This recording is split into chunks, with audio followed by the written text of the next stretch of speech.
Welcome to MuggleCast episode 430. I'm Andrew. I'm Micah. And I'm Laura. Eric isn't here this week. He's still recovering from his trip to Orlando. He left a day later than Micah and I did. We had a full day of recovery so we could be ready to podcast again. But Micah, it was also your birthday the other day. Happy birthday. Thank you. And I enjoyed celebrating down in Orlando. We had a little MuggleCast meetup, which I think we're going to talk about a little bit later on in the podcast. But you had a cookie cake for me, which turned my tongue blue for at least a day. Not sure what kind of chemicals were in that, but anyway. Well, it was from Walmart, so you can only imagine. Oh, you went to Walmart? That was Eric's idea. Walmart. You were in the Southeast, and you went to get a cookie cake, and you didn't go to the Publix bakery? Oh, what is that would have wrong been a great with you? idea. Laura was raving about Publix recently to me. Yeah. I really wanted to go to one. In fact, there was one right across the street from the conference center where podcast movement was happening. Dang, that would have been a great idea. That's a fail. Major fail. I agree. Aside from that, yesterday, we're recording on Sunday. Saturday was my birthday, and I relaxed. I went down to the beach for a couple hours and then just came home, had dinner with family and had some drinks, and Nice. that's fine. As you get older, I think that's kind of what you like to do. You don't need anything too crazy, but it was very much needed. After we were talking before the show, Andrew had mentioned I was in Orlando for 2 weeks, and I needed some time just to kind of unwind. Yeah. So we have a mailbag and grab bag type of episode for everybody today. We're going to get started on our Order of the Phoenix episode soon, probably next week. We won't jump straight into chapter by chapter. We might do a couple of introductory episodes similar to the ones we did for Sorcerer's Stone. On today's episode, we have some emails and we also have some voicemails. We have some great feedback from our listeners. And we will touch on podcast movement because we had a great time there, the big annual podcast conference that happened this year in Orlando. But first, a little news item. Just wanted to mention this, not the biggest deal, but Pottermore has announced a Wizarding World app is on the way. This is created by Wizarding World Digital, who we spoke about a few weeks ago. They are the team behind Pottermore, and they're kind of like a mashup of Team J.K. Rowling and Team Warner Brothers. And it's kind of funny, the description. So first of all, I guess it might be a big deal because they're calling it the official Harry Potter and Fantastic Beasts companion.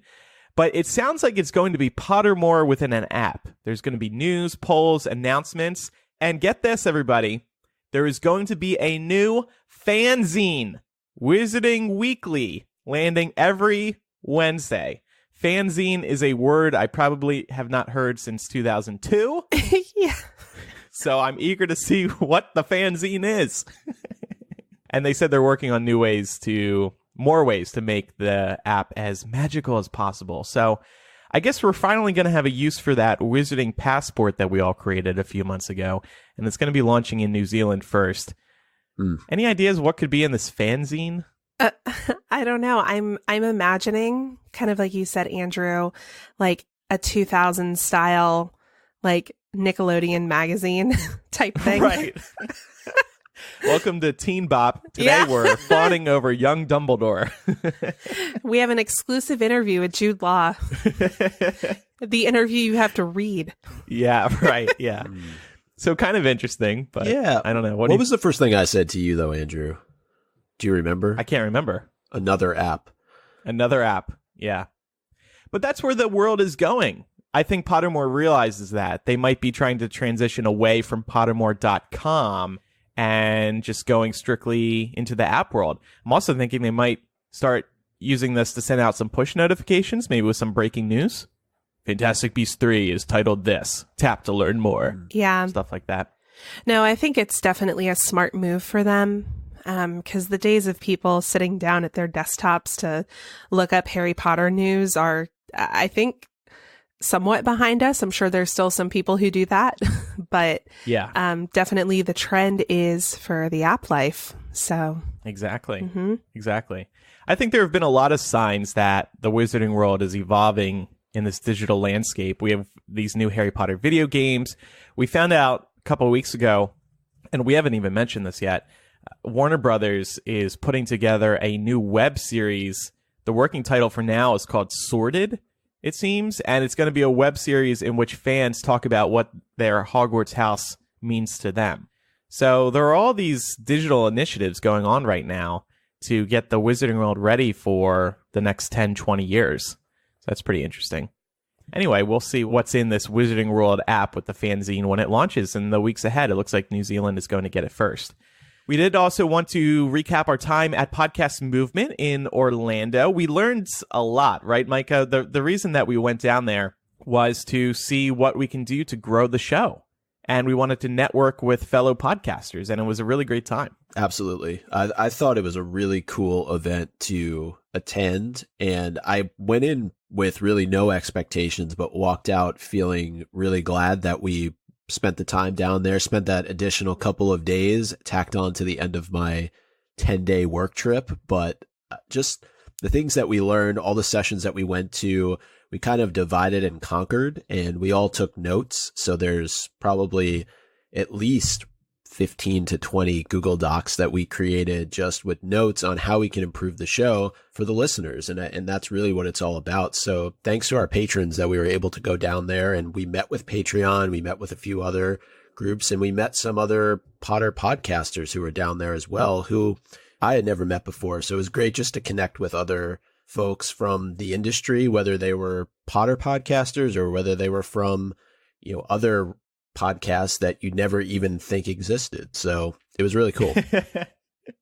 Well, I met a podcaster who I definitely knew existed, and his name is Leo Laporte, and we spoke about this on the bonus MuggleCast on Patreon, but I'll share again with our audience. So Leo Laporte is actually the reason that MuggleCast exists, and that's not an exaggeration. When back in 2004, he started a podcast called This Week in Tech, and I had been aware of him because of a TV show that he was on. So I followed him to his podcast, and it was like this underground podcast for the people who were ousted from this television network. And it just felt so cool because podcasts were barely a thing back in 2004. And I was working for MuggleNet at the time, and I was really into this podcast. So I said to my fellow MuggleNet staff members, hey, why don't we create a podcast? And so we kicked around the idea, and we eventually created one, and it was really because of Leo. So I didn't realize Leo was going to be there until we were actually in Orlando, and he wasn't doing any panels or anything. So I had no clue, and he's not on social media. So I had no clue how to encounter him. And then this timing could not have been more perfect. It was the final hour that we were at Podcast Movement, and we were waiting to meet our fellow Harry Potter podcasters. And who walks by us but Leo? And I'm like, and then I honestly don't even know what I said to him. I blacked out. I can't remember what I said to him initially. But he, funnily enough, is obsessed with Wizards Unite, and he gave me his Wizards Unite friend code without me even asking. He may as well have proposed to me. Like, that's what it felt like. Him showing me his friend in front of his wife. He should have proposed to you in front of his wife who was there. That would have been great. Yeah, that would have been awesome. A little awkward. But we were talking about Bruce because he loves Bruce too. Oh, we hit it off. It was great. So anyway, that absolutely. I've never seen Andrew that happy before. It's true. Yeah, it's true, Micah. I saw that picture. You were like a deer in the headlights. Oh, I was freaking excited, and I wanted to bring it up because, again, Leo is the reason that this podcast exists. So thank you, Leo, for being so great with your time. And now I know how it feels when people meet us sometimes, if they really like us. Anyway, we also met our listeners that night.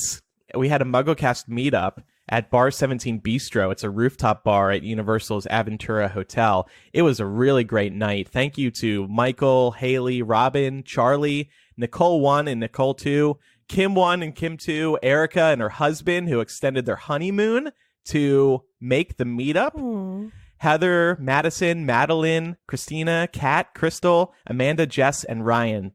That's my brother, Ryan. Yeah, thanks to Ryan. Ryan and Micah hit it off, Laura. They hadn't seen each other in like 15 years. They were talking half the night, just them two. Well, it wasn't just us two, but... The last time I saw Ryan, he was literally a child. Like, Yeah, now he can drink. I He's know. 23. Whole different world. He's going to Del Taco. oh God, place is so It's great. an inside joke. That's an from inside the joke, meetup. yeah. Well, whatever. It doesn't matter. Del Taco's amazing. So There you go. We did have a little birthday party for MuggleCast and Micah. Like we said, Eric got that cookie cake from Walmart, not Publix. And it was just a really great time. So thank you to everybody who came out. Charlie brought his copy of Cursed Child for us to sign. And we said, why Cursed Child? And he said, because I really don't like this book, but if you guys sign it, it'll make it a little bit better. I thought that was really pretty funny. Sweet. That was great. And Erica and her husband extending their honeymoon, that was really, really cool. Right? And they told the story, like they called the airline was cool with it. They didn't say that they were staying for MuggleCast, but because it was their honeymoon, the airline waived all the fees, so they didn't get charged. So I think that was that was nice. Oh, that's so sweet. So shout out to JetBlue. If they want to sponsor the show, feel free to do so. Just kidding. That is great. One company we met with at Podcast Movement was Spotify. They're really trying hard to become a big presence in the podcast industry. And they're giving podcasters a dashboard where we can see lots of insights into our audience. Ooh. Yeah, and I was looking through this dashboard, and there's this section where we can see the most popular artists that our subscribers are listening to.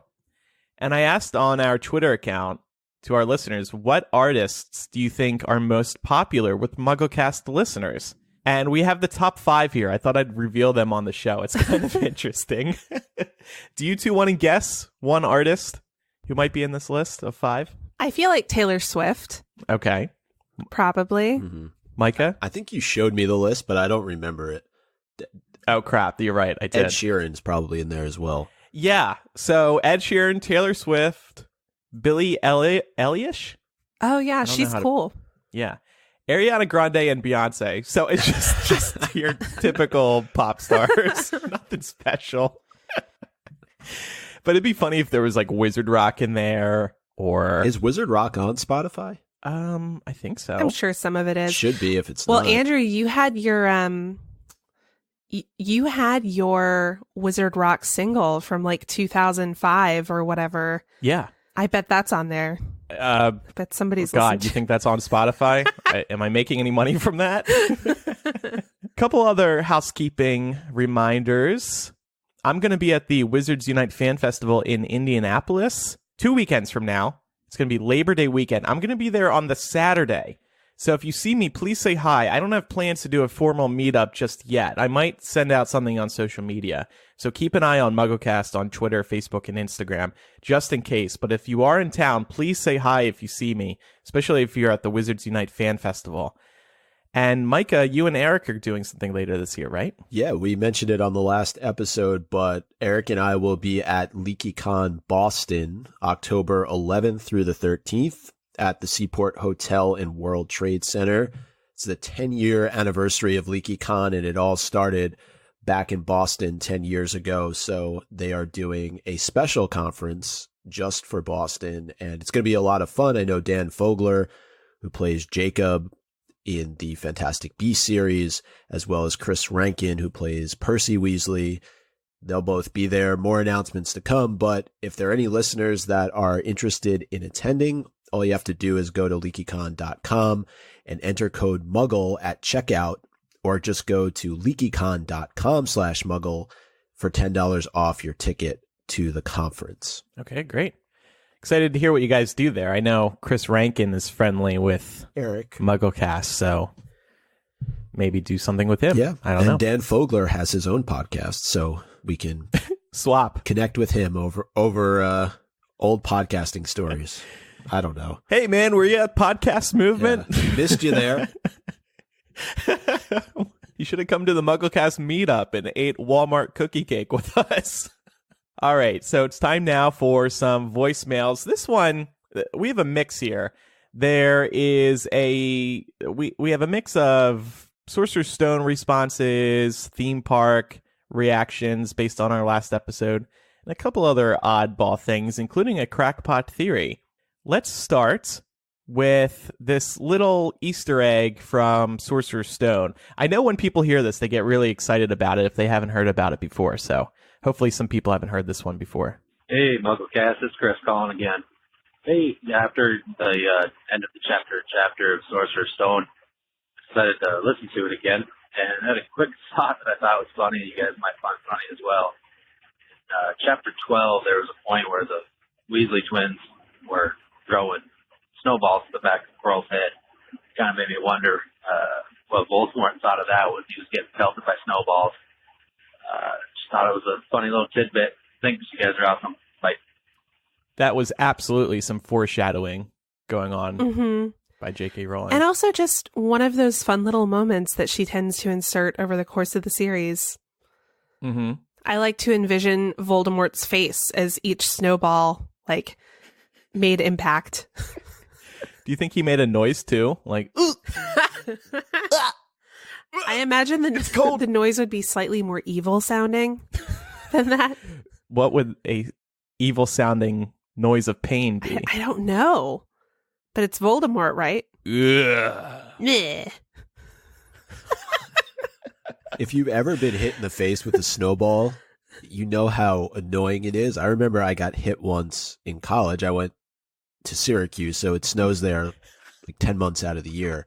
And I just remember getting drilled, and it just sets this thing off inside of you. So I'm impressed, actually, that Voldemort didn't respond in any way to Fred and George. But it's just like killed him right there. Killed them right there. Maybe it was a noise-proof turban, or there were just enough layers to conceal his squeal. Yeah. Conceal, don't feel, you know? Yeah, I mean, looking at the book art and then also the movie rendering, it's a pretty thick headdress. So maybe he didn't, I'm sure he felt some impact, right? But hopefully he didn't feel the ice cold. I hope it hit him right where his nose would be. I feel like that would just be perfect. Voldemort becomes Frosty the Snowman. Yeah. All right, here is a crackpot theory. This voicemail is about 2 minutes, but I found it super interesting. Hey, MuggleCasters. I have a crackpot theory that was brought on by your mention of a homunculus the other day on your podcast. I'm thinking Dumbledore was always warning Harry not to mess with the dead and not to try and bring anyone back. Maybe he's speaking from personal experience. I'm sure Mr. Perfect Order of Merlin head boy never messed up in all his years, right up until his sister was lying dead at his feet. Failure and guilt would overwhelm someone of his intelligence, arrogance, and self-importance. He might then attempt to cheat death and try to make it right. His association with Flamel and interest in both alchemy and dragon's blood uses could be a link to the homunculus you mentioned in your recent episode. Perhaps this perfectly formed human of gold was created by Dumbledore accidentally while trying to use the elixir of life to create a new body for Ariana, much like Voldemort sought to in the first book. Perhaps using her blood or his own, Dumbledore would then genetically be related to this gold man, i.e. a brother. Aurelius does mean gold in Latin, and we all know that J.K.R. loves her names and her classics. This would also explain why Grindelwald Graves was obsessed with finding a girl in the first Fantastic Beasts movie, assuming Dumbledore had been successful in bringing back his sister. But now, the use of Dumbledore's blood and the Philosopher's Stone, and let's throw some dragon blood in there and creepy ancient magic rites while you're at it, and you would produce one powerful magical being. However, Dumbledore would have not made Ariana, but a baby boy out of this crazy process, and therefore deemed it a failure. He probably gave the baby to some aunt or cousin or somebody to raise in America, because Dumbledore ain't got time for no baby raising. Being in mourning for his sister and heartbroken over Gellert, and all in all being really young and wanting to still go off and be all awesome and whatnot for the greater good. Thanks for listening to my crackpot theory. I hope you'll share it on the podcast and maybe lend some credence to my ravings. Eh? Becca, a teacher and Slytherin from Louisville, Kentucky. Bye. Oh, I love this. Yeah. This is so fun. So Dumbledore failed to recreate Ariana. He tried to create a new body. I'm also wondering, did we ever speak about Graves/Grindelwald actually looking for Ariana in the first movie? Because like Becca said, he was looking for a woman, a girl.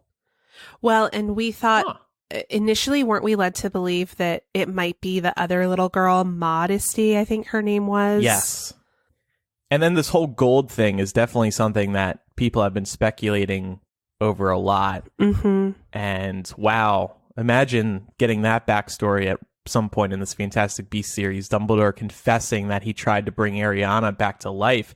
And then, of course, in Crimes of Grindelwald, we get some insight into Dumbledore's state of mind.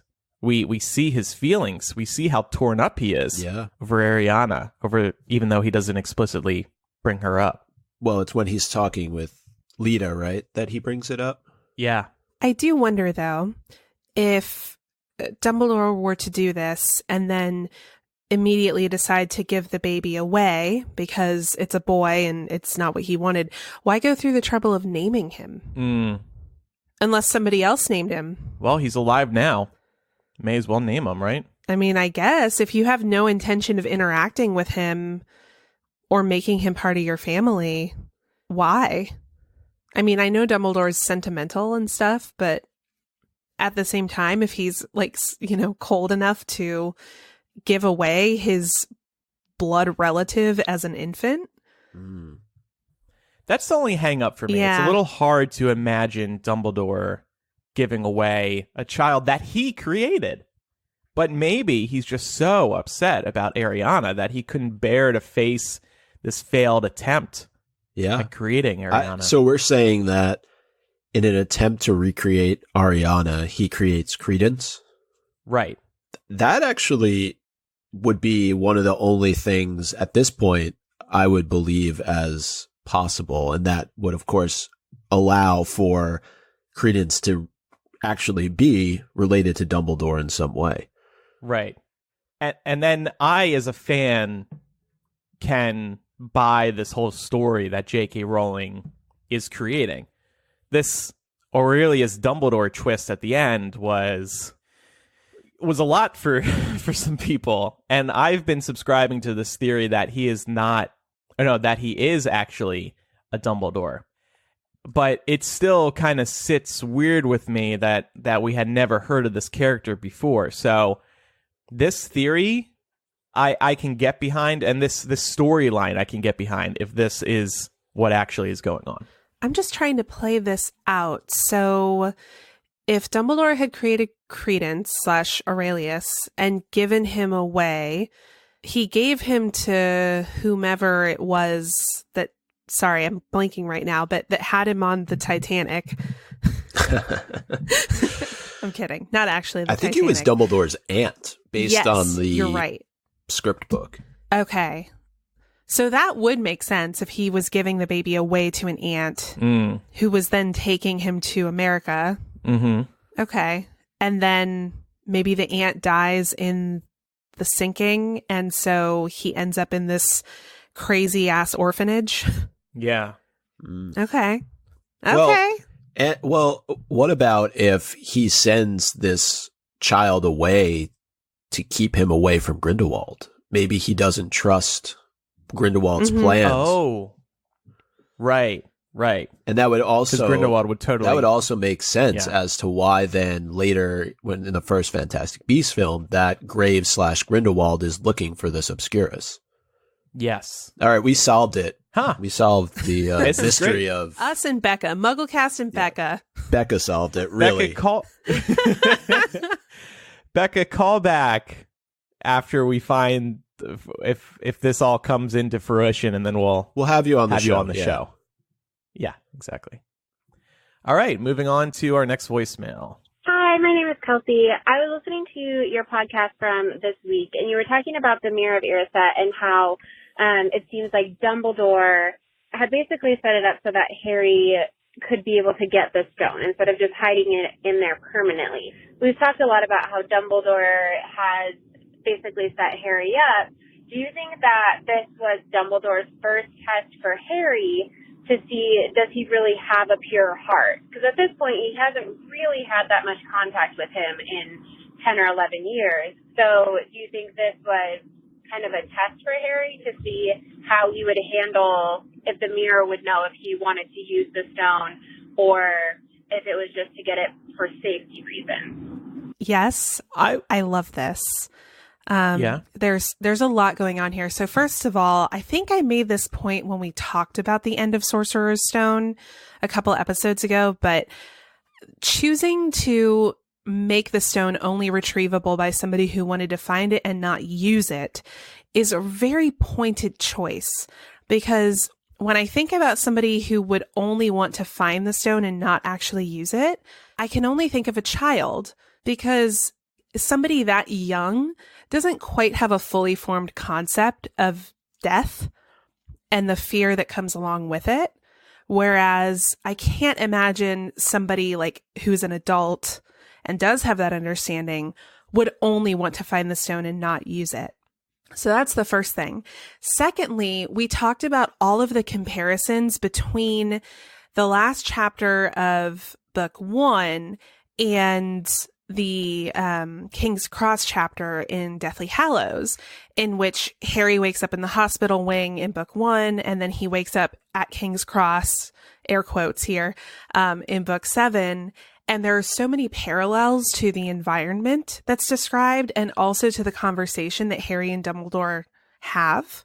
So we also know, I think, just based on the chronology that we got later in the series, that at this point in the series, Dumbledore definitely knows that Voldemort is doing something. And I think he maybe suspects Horcruxes, but he doesn't quite have it confirmed yet. It's not confirmed until Tom Riddle's diary in book 2. So what I'm thinking is that this caller is exactly right, that this was somewhat of a test for Harry. Yeah. I agree with that.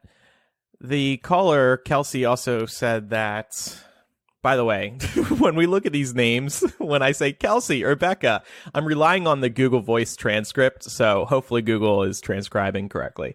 But anyway, she mentioned that Dumbledore doesn't really have a good sense of Harry, which at this stage, which is correct, but he must also trust that somebody who was a Potter, who is a son of Lily and James, is going to be an inherently good person. So while I agree this might be a test, I would have to think he felt confident in the fact that Harry was a good person and his heart was in the right place. Yeah. Yeah. I agree with that. And that's also supported by the fact that Dumbledore gives Harry the invisibility cloak with the note that says, just in case. Sneak around. I know you won't abuse it. Okay, next voicemail. Hi, everybody. This is Vicky. Hope you're all having a great day. I've been listening to you guys for what seems like forever, and my sense of humor was significantly impacted by the British joke of the day section that you guys used to have. Anyway, the reason that I'm calling is I've been catching up on some old episodes, and in 405, there was a discussion about the Phoenix in Crimes of Grindelwald. And Micah mentioned that the bird appeared to kind of grow up super fast and full size, while in the other movies, we've seen it taken a while for that Phoenix to get to maturity. So that kind of made me wonder if maybe it isn't an actual Phoenix, but some kind of illusion that Grindelwald is playing. And yes, I meant to say Grindelwald. I'm not sure, what the point of him doing the illusion might be. Maybe to get back at Dumbledore or something. I don't know, but just figured I'd throw that out there. Thanks for listening. Keep up the great work. So this would go against what we just discussed. The excellent crackpot theory. Right. Well, it's certainly possible. Because the Phoenix... Right? That it's an illusion. Yeah. The hardest part to believe is at the end of Crimes of Grindelwald. I think the theory that we just discussed that was sent in works minus this piece about the Phoenix being a potential illusion, right? Because it is contrary to a lot of what we've seen in the Potter series as it relates to Fawkes. Fawkes takes time to grow. Throughout the course of when we see him burn in, is it Sorcerer's Stone or Chamber of Secrets? I can't remember. Chamber of Secrets. Chamber of Secrets, right. And this Phoenix, maybe Grindelwald has the ability to make it like, what is it called in Pokemon when the Pokemon evolves? Yeah, exactly. So I don't know. Like, I wouldn't put it past Grindelwald to have that ability, but at the same time, I wouldn't put it past him to be lying straight to Credence's face. So why can't both of these things be true, though? Is it necessary that just because you're a Dumbledore that a Phoenix would appear to you at exactly the moment that you find out you're a Dumbledore? I think it's possible that he is actually a Dumbledore and that Grindelwald could be sort of falsifying this Phoenix appearance to make Credence believe it, because Credence wouldn't know the difference anyway, right? Right. So I think both of these things could be true. I just rewatched the scene with my digital copy, and it's immediate. It's a baby bird that fits in Grindelwald's hand and just flies up. We see fire, and then it's a full-size phoenix. It's also possible that they just sped up that progress for the sake of the movie. It just makes sense from a storytelling perspective. Yeah. Grindelwald is holding the phoenix. It flies into the air, turns into a full phoenix. I feel like, though, in the past, for the most part, the screenwriters have been very careful about those types of details, right? In the Potter series, for the most part, it was Steve Kloves. Now it's J.K. Rowling. So the only other thing that I can think of as a possibility is that it's the revelation, it's the knowledge that he is a Dumbledore that allows the Phoenix to evolve in that moment. Mm-hmm. Yeah, I think that's a fair point, too. Who knows? Maybe it just rushed its development to get out of Grindelwald's hand. Like, ew. Oh, God, get away from me. All right. One more voicemail today. Hi, MuggleCast. My name's Phoebe. I'm just calling because I had a thought today while listening while driving. I think it was on episode 426. You were talking about, was it necessary to rename the Philosopher's Stone the Sorcerer's Stone? And I actually had a funny memory from when I was a little kid reading the book for the very first time in the 90s. And I remember I did not know it was a British series until the movie came out, and I was blown away by it. So, no idea if that, proves like, hey, it should have been changed, should have not been changed. But little kid me was blown away when everyone had British accents in the movie theater. I think that's pretty interesting. I'm trying to remember if I knew it was a British series from the very beginning. I think I did. But if we also think about ourselves as children, we probably saw very few British movies when we were 9 or 10 years old, unless your parents were purposely showing you those types of films. So I'm just imagining this caller being like, Mom, wow, they have accents. Cool. I think the only reason I knew from the outset that it took place in Britain was because in chapter 1 they mentioned Kent. And I was just curious and I Googled it, I think. You asked Jeeves that? Yeah, probably. Where is Kent, Jeeves? Tell me. I signed on and I heard that computer go, you have mail. Very 1990s of me. I will say, though, as a child, I mentioned I got these books as an 11-year-old.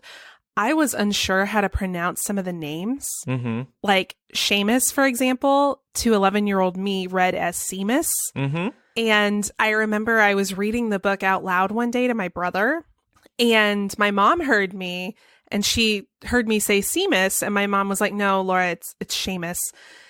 And I was like, what? There's no H in here. The big one for me was Hermione calling her Hermione. That was everyone. Oh my God. There was a big debate amongst like me and my friends and like other adults in our lives. Like some people told us it was Hermione. Some people told us it was Hermone. Hermone.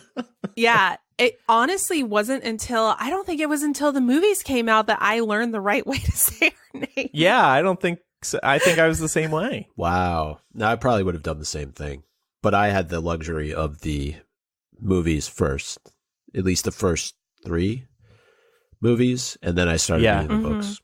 So yeah, I didn't fall into that trap. Funny, the publishers were sweating philosophers. Yeah. The big issue was Hermione. Right.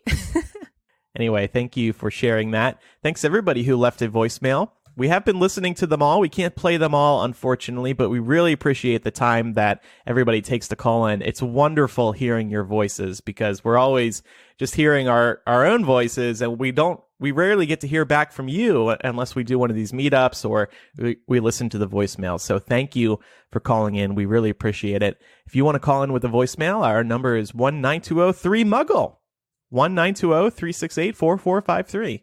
It is a U.S. number, but if you put 1 in front of that 920, you can call us internationally. Time now for some emails. Micah, do you want to read the first one? Sure.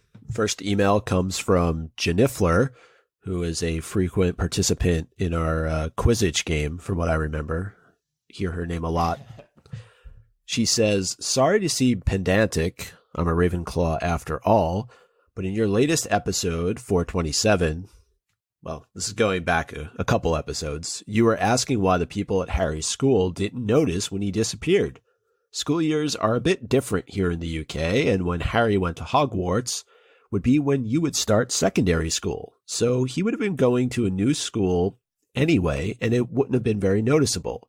If I remember right, Dudley was going to a fancy private boarding secondary school, and Harry was going, or was supposed to be going, to the local comprehensive before getting accepted at Hogwarts. Believe it was Smeltings, right? That's what Vernon says. I think that's where Dudley was going. Name. I think Harry was going to St. Brutus's, right? Oh, yeah, you're right. Other way around.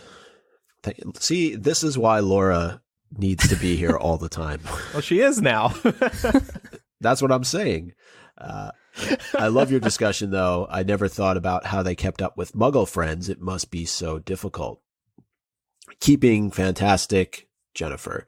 Yeah, so the big thing for me wasn't necessarily, the the wizarding friends. It's the non-wizarding friends, the people that they may have met growing up, right? When they were going to school. Harry must have had people that he was at least conversational with in his younger years, and all of a sudden he disappears. And yeah, how do you even explain that moving forward? You can't. Like, oh yeah, I go to a wizarding school. Do you really think Harry had conversations with other kids? When would that have happened? Yeah. Because the Dursleys kept him in the house all the time, it seems like. And I feel like I remember in book 1 there being mentions of Harry being bullied quite a bit at school. Like, it might have been Dudley or some other bully who was chasing him, but it talked about how he all of a sudden, like, made a great leap and ended up, like, on the roof of something so that he was away from whoever was pursuing him. So I get the impression that Harry was kind of a loner, a weird kid who got bullied a lot. And so people probably didn't notice when he disappeared. I will say, to the other point of people who might have had like more entrenched friendships, this is also a really natural thing that happens when kids grow up and go to different schools. Like, you might still see each other in the summers and stuff, but kids do sort of naturally tend to grow apart from each other when they're removed from each other's environments super frequently. So I can see how this would work out. And really, if you were somebody, especially a Muggle born, like thinking Hermione, who's coming back every summer and having to catch up with all of your Muggle family and your Muggle friends, I could see her having a whole story at the back of her head about like, oh yeah, I'm taking science and, you know, calculus and all of these other things, when really that's not at all what she's doing. Right. But think about all the other kids. I mean, she's smart enough, obviously, to come up with some story, but there's hundreds, if not thousands, of other kids that they're going to school with that would fall into that category, and they have to explain it away. Like, oh, why don't you share some pictures from your classes, or, you know, like, what does your school look like? Well, can't show you that photo of a castle, can I? Like, I don't know. No electronics allowed. Well, it's interesting, though, because aren't a lot of private schools over there actually in castle-like environments? Yeah. I feel like a lot of fancy boarding schools are like that. So it probably wouldn't be out of the realm to be able to just show some like non-moving pictures. Right. What's that giant 3-headed dog? Yeah, I was just going to say. Oh, that's nothing. Don't look at that. It's a school mascot. Yeah, they definitely have to be very selective about what information they revealed. But at the same time, I think that going to boarding school like this is so common that people probably wouldn't feel compelled to dig super deep, right? If you just give a generic answer like, oh yeah, it was great. You know, here's a picture of like my common room or something like that. And I think the way that everything was written sounds like, in terms of the environment, minus the magic, sounds pretty typical of a boarding school. Right. So I think they could do it. All right. I guess. It's tough, though. It's not easy. And then what happens, we talked about this a little bit, too, on that episode, but what happens then when you move on from Hogwarts into your careers? And let's say you did have good friends growing up that you'd want to stay in touch with in the Muggle world. Yeah. How do you do that? How do you explain what it is that you do? You just say, I can't talk about it. Oh, yeah, you mentioned this. I have a cousin who has a job in the government. They can't talk about it. And none of us knows what they do. Ooh, maybe they went to Ilvermorny. Maybe they're a wizard. Why didn't I get my invite? Oh, because you're a squib, Andrew. Yeah, but I think. Oh, damn it! I don't want Laura on the show anymore. I think wizards would probably just say, "I can't talk about it. Sorry," just like some people do in the real world when they work for the government or other very secretive jobs, if there are any. This is a perfect question for J.K. Rowling once she finds her way back to Twitter. Yeah. You know, we haven't really mentioned that, but she's been off Twitter for like 4 months now. It really is over. It's kind of sad. Well, people were people were kind of piling on, right? Yes. Like, I don't blame her for freeing herself from God, no. the cesspool that is Twitter, but I don't know. I kind of miss it still. Maybe she should just get back to writing for the website. Like, can she do that? That'd be cool. Don't have a comment section. Don't look at Twitter. Just write stuff there, and you won't have to see any nonsense. I don't know. Anyway, next email. This is from Brandon. Last week's episode, and again, this is a little old, 427, Connecting Sorcerer's Stone to Deathly Hallows, touched on some details of love magic that I think are a bit confusing, and I was wondering if you guys can clarify. I was under the impression that Lily's protection over Harry only acts against Voldemort himself. I thought that Quirrell couldn't touch Harry because Voldemort was on the back of Quirrell's head. If the protection extends to be against other people, such as Death Eaters, how is it decided who is included? On the other hand, if the protection is only against Voldemort, why couldn't a Death Eater have just looked up the Dursleys' address in the Yellow Pages and kidnapped Harry? Love the show, started listening in the beginning, phased out after Book 7 came out, and I've been really enjoying being back with the Fantastic Beasts excitement. Also, chapter by chapter has been great. Thank you, Brandon, in Eugene, Oregon. I think this is probably a twofold thing, right? I think, one, it's Lily's protection, and you are right. Mm-hmm. It protects against Voldemort specifically, which was why Quirrell wasn't able to touch Harry without pain. But I think it's also the fact that Voldemort chose Harry. So in him choosing Harry, he kind of sealed the deal that Voldemort has to be the one to kill Harry, right? Neither can live while the other survives, that whole bit. And then I think adding to that, Voldemort's made it very clear to his followers that he wants to be the one to kill Harry. And once Voldemort is quote unquote gone, we remember all these Death Eaters sort of went underground. Many of them renounced their status as Death Eaters because it was the only other way for them to function in this new Voldemort-free society. Of course, when he comes back, they all rejoin the fold. But in this interim period, I don't think they could have done anything to raise suspicion. Otherwise, they would have gone to Azkaban or whatever. Yeah. And remember, the Dursleys' home had very strong protections on it. So the Death Eaters couldn't just go and kidnap Harry, even though he was outside from time to time. But still, to Laura's point, Voldemort was gone. So, and most of the time Harry was at Hogwarts by the time Voldemort was coming back into existence. Right. That was the point that I was going to add, is that I thought that once Voldemort fell, there was a lot of fear on the part of those who were Death Eaters to really even try anything. Yeah.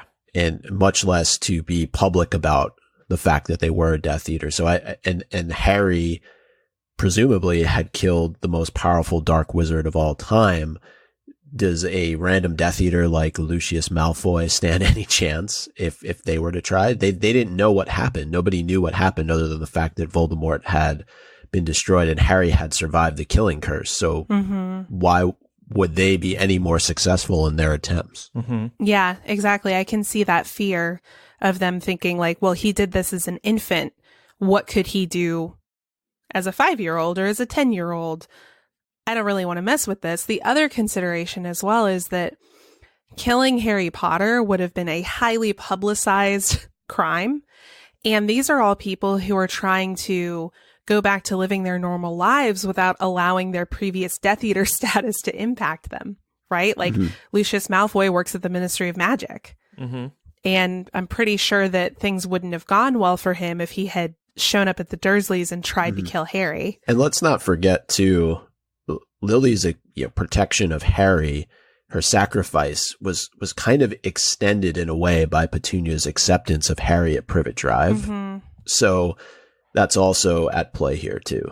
Yeah. I think Brandon is asking more about, like, does Lily's protection just protect Harry from Voldemort? Or does it protect him from Voldemort and, like, all of his ancillary, like, lackeys? And my understanding was always that it was strictly Voldemort. Right. Because where would the threats have been in the rest of the series if Harry was just protected from everybody? Right, exactly. So I think it's probably this combination of, like, yes, he has this protection from Voldemort, but at the same time, there's a little bit of societal protection going on because before Voldemort comes back, the Death Eaters can't really be doing any of his bidding. Not so publicly as to go after Harry. Right. Next email is from Laura. Oh. Laura, you're writing into the show now, huh? Yeah. I missed you guys. This is about James's protection. Just in relation to something you were talking about with Philosopher's Stone, that's always kind of bugged me. Lily died for Harry and gave him protection, and then Harry died for everyone at the battle, and they were protected. Why did this not happen when James died for Lily and Harry? Am I just being stupid, or is there a super simple explanation? Isn't it that Lily stepped in front of Harry? Yeah, Lily didn't have to die. That was the thing. Voldemort was totally on board with letting her live. That was the bargain he had struck with Snape, was that he wouldn't kill the woman. So, and Voldemort tells Harry this time and time again, your mother needn't have died. So she actively chose to sacrifice herself when she didn't have to. And another thing that gets brought up again and again in the books is that it was a mother's love. So I think there's some of that in this. I think a mother's love is probably one of the strongest forms of magic in this universe. So that makes sense to me. Yeah, definitely. Though I wonder if J.K. Rowling wrote this in 2019, the theme would just be a parent's love. You know what I mean? We're trying to open up beyond just mothers. Yeah. But I think it comes from her own experiences as well. True. And that plays a huge role into how she wrote the series. She talks about that a lot, about how her own mother was a huge influence on a lot of what she wrote in the Potter series. Yeah, and I think also this is meant to exemplify Voldemort's lack of understanding about the way love works. Because in his mind, he's like, why did you have to die? I wasn't going to kill you. So why would you throw yourself in front of this infant? Because he doesn't understand that any mother would gladly throw herself in harm's way to save her infant. Yeah, it's quite beautiful. Laura, how about you take the next email if you don't mind? Sure. This next one comes from JB, and it's about theme parks. Hi, MuggleCast. I just wanted to take a moment to comment on your recent discussion about more Harry Potter / Wizarding World attractions for the new Universal theme park. I do not think focusing on Fantastic Beasts is a good idea due to the lackluster response and the fact that no one knows how the entire franchise will be received by the end. That being said, taking a more international concept for future Wizarding World attractions might not be completely out of the question. I'm currently rereading Goblet of Fire, and I think there might be potential in a park that features multiple branches of the Wizarding World in a World's Fair type scenario, in the way that the Quidditch World Cup had multiple hints at other cultures of wizards. This would be a safe way of reaching deeper into established Harry Potter canon by bringing in things like magic carpets, referenced in Goblet of Fire, different wand builds, referenced in the history of magic in North America, and of course, all the different rewarding schools out there. All of this would cater to Harry Potter canon without leaning too much into Fantastic Beasts. Yeah, that's a cool idea. The Quidditch World Cup was so diverse That would be fascinating. I think that was my favorite part of that movie, was how they portrayed all of that. Yeah. I do think JB raises a good point here about diving into Fantastic Beasts when the franchise isn't even done yet. Yeah. I think this was kind of a problem with the Potter movies, was that they started producing these when the series was only halfway created. But the books were all out. And no, they weren't. Yeah, when they started making the Harry Potter movies. Oh, sorry. I thought you meant the parks. Yeah, no. And so that created some problems, right? Like, there were a number of really important plot points that got left out of the movies because they didn't wait for the source material to be finished. Mm-hmm. And I think there's a similar concern that JB has about just like, we don't really know how the movies are going to go over. And just based on how Crimes of Grindelwald went, I could definitely see them maybe wanting to be a little bit more careful about how much Fantastic Beasts they dive into before the movies are finished. Mm-hmm. Does that make sense? Yeah. I do like the international concept here, though. I know on the last episode we talked about the rumors of the French Ministry of Magic being a centerpiece for this new land about Fantastic Beasts within Universal's new park.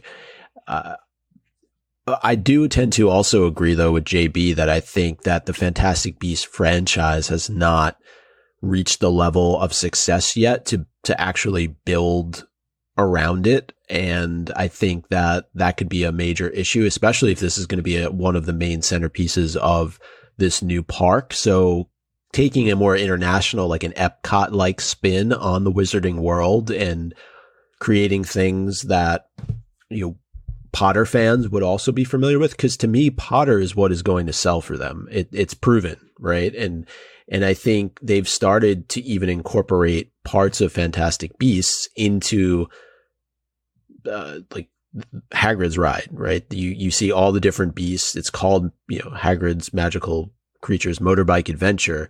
There was a little bit of a Fantastic Beasts feel to that. So I just worry about them making this new park so focused around Fantastic Beasts, especially because we don't know how this franchise is going to turn out in the long run. So we spoke last week about how the rumors that this new park that Universal is building might be French Ministry of Magic themed. I was thinking about that a little more after we recorded, and I'm thinking about in Crimes of Grindelwald, when we go into the French Ministry's atrium, there's that beautiful ceiling with all the beasts. That could actually be pretty cool in a theme park. But still, focusing on one particular movie, in this case, Crimes of Grindelwald, when we know movie 3, 4, 5 is going to move the plot to, now maybe this has changed in light of, maybe this rumor is actually hinting that we're not going to Rio in going to Brazil in the third movie. But the J.K. Rowling has already said that the next movie will take place, at least in part, in Brazil. So just the fact that this land is going to be based around Crimes of Grindelwald is strange, especially following the reception. Who knows? Maybe they're going to completely change up the plans. This was just concept art. They did not even say they were building a Harry Potter land in the park. So they might be developing a whole new plan right now. But incorporating a couple of other emails that we received about theme parks, Natalie said, I think Quidditch has the potential to support a ride. Maybe a huge wooden arena with a wooden coaster or broom riding seat like the motorbike that rides under the stands and soars all over the Quidditch pitch, like you're chasing the snitch. She also said the Ministry of Magic would tie in perfectly with Diagon Alley on the outside. And Robbie said, my coolest thought would be to expand London to include the Ministry of Magic. I agree. Ministry of Magic I think that would be the next obvious choice. If there's one really good choice for a third Harry Potter series land, it would be Ministry of Magic. You think about that atrium and how it goes up a million floors. I don't know what the ride would be, though. What about going down a toilet? That'd be fun. No, you could ride in the different elevator cars and experience different moments that Harry does in the Ministry, maybe. Yeah, actually, that would be a really cool ride because as we've seen, those elevator cars go up, down, backwards, forwards. Like, they could make something pretty cool with that. Yeah, that'd be cool. You run into Arthur Weasley. Mm-hmm. I think it was in another email that I read, but what about trying to get the locket from Umbridge, and you have to battle her and all the Dementors that are in that trial room? You could go in the Department of Mysteries. There's a lot of things that they could do with it. Mm-hmm. So wrapping up with another interesting theory, Tom emailed in saying that he's a relatively new listener, so I don't know if you guys have covered this subject, but I've read a theory and I don't live in a family where anyone else likes Harry Potter, and I'd like to have a second opinion on it. Well, Tom, you've come to the right place. Yeah. The theory is that a thestral is the key to making the Deathly Hallows, because it already stated that the core of the Elder Wand is thestral hair. And in terms of the cloak, if you think about it, maybe with the right spell, thestral hair, which is invisible to those who haven't seen death, might be able to become invisible to everyone. This also works with what Dumbledore says, quote, I think it more likely that the Peverell brothers were simply gifted, dangerous wizards who succeeded in creating those powerful objects. As for the stone, it is more unclear. Maybe it's like a bezoar, which is a stone taken from a goat's stomach, but instead it's a stone taken from a thestral stomach. And also the stone from the goat's stomach has magical properties, so why can't a stone from a thestral stomach have magical properties? Other versions of this theory state that the stone was simply a stone covered in thestral blood, or has another connection to thestrals, as it was never said that you can even get stones out of a thestral. And finally, maybe the story about death giving the brothers the Hallows originated from the fact that thestrals are associated with death. Personally, I think it fits, but I would like to hear your opinions. Ooh. I do too. I like this. This is cool. This is a very cool theory. And I think we have learned from Fantastic Beasts and Where to Find Them that usually invisibility cloaks are made from leather folds, right? Mm-hmm. But it doesn't mean, I think, to me, this theory fits perfectly, given that there's a big invisibility factor to thestrals. Right. I don't know. I think Tom lays it out almost perfectly. So I don't have much to say. I just think it's a really great theory and certainly possible. Right. Yeah. I also just think, like, when you look at the way that folklore is written, oftentimes they'll use stand-ins for real life things that were involved in the creation. So I'm trying to think of a good example, but I'm referring to the idea that death is sort of the stand-in for a thestral in the way this story is written, you know? Like, I wish I could think of a good example, but it's kind of like an old folklore about like lunar eclipses, for example. People used to believe that it was actually a giant snake, like, consuming the moon, when really it was just the sun blocking it, right? So people come up with creative ways for storytelling to try and explain something that they don't totally understand yet. Right. That's true. Well, thank you for sharing that, Tom. So we'll pause Quizzage this week because Eric is not here, and we are lost without him when it comes to Quizzage. So stay tuned for that next week. Also next week, we will probably get started on our Order of the Phoenix discussions. We will, I don't know, we have a couple of different ideas. I want to reflect on the release, because that was a critical one in terms of midnight release parties and where the fandom was at that time. That release night was definitely critical. Yeah. So we'll get started on that chapter by chapter soon. And by the way, a lot of people at our meetup mentioned that they were excited for us to get started. So that felt good. We made a good decision there. Yay! You were very missed, Laura, by the way. Oh, I was so sad I couldn't be there. But as I said, I had a Harry Potter bachelorette party going on. Right. Over the course of that. So you were still immersed in the wizarding world. How was that, by the way? It was so good. Oh my God. So okay, so I'm going to preface this by saying clearly this Airbnb was probably designed with children in mind. Uh-oh. but we still loved it. It was great. Like, got there, the door is all decorated with the platform 9 3/4. imagery, and it's also even got like part of a trolley like sticking out of the door. Oh, nice. And you go in and they have the walls all decked out in like Hogwarts posters. Like they've done these like floor to ceiling posters to recreate like the Hogwarts halls and stuff. And there's one room you go in and there's a bunch of letters that are sort of suspended from wire to give the illusion that they're flying around, like in the first book. You go in the bathroom and there's like a Ministry of Magic sign on the toilet lid pointing down into the toilet. There's like a frame picture of Moaning Myrtle in there. You go into one room and the walls are just totally papered with like wanted posters and like Ministry of Magic announcement posters and things like that. It was very cool. One of our friends also made homemade chocolate frogs and brought them, and like chocolate golden snitches and stuff. So we had a good time. That's very cool. Stuff. Yeah, it was fun. We've heard of these a couple of times now, people creating these Harry Potter themed Airbnbs, and I assume there are other ones for other fandoms like Game of Thrones. It's a genius idea. That's a very smart way to make your rental more valuable. I wonder if it rents as frequently as a place that isn't decked out in fandom stuff. I don't know. It was just funny because we were having a bachelorette party there, right? So we were up quite late and consuming a number of beverages. But then we're like looking at the guest book where you can like leave messages and stuff, and all of the messages are like, thanks for making my daughter's 10th birthday so magical. And then here we are drunk in the Harry Potter Airbnb. Thanks for helping us turn up. That's awesome. It was fun though. I highly recommend it. Okay. Highly recommend what exactly? Going to a Harry Potter Airbnb? Going to a Harry Potter Airbnb, yeah. Got it. Okay. Yeah. Very cool. Especially the one in Atlanta. It was cool. Yeah.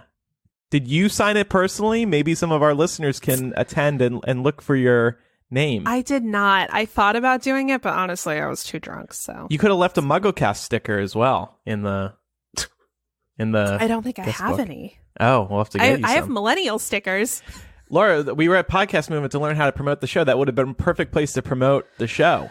It would have been just like paper the wall in MuggleCast stickers. Yeah. I don't think they would have appreciated that. New idea, Micah. Let's call up all these Harry Potter themed Airbnbs and we'll pay them $100 to put like MuggleCast business cards in the bedrooms. That's a good idea. It's not a bad and idea. then we could promote their Airbnbs on the show in exchange. Oh, perfect. Brainstorming.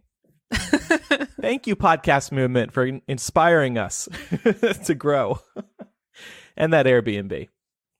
Did you have any alcoholic Harry Potter themed drinks like butterbeers or? Nah, we didn't go that far. Okay. That's what my Airbnb is going to have. All kinds of Harry Potter themed alcoholic drinks. Well, what was cool though was this Airbnb had recipe books.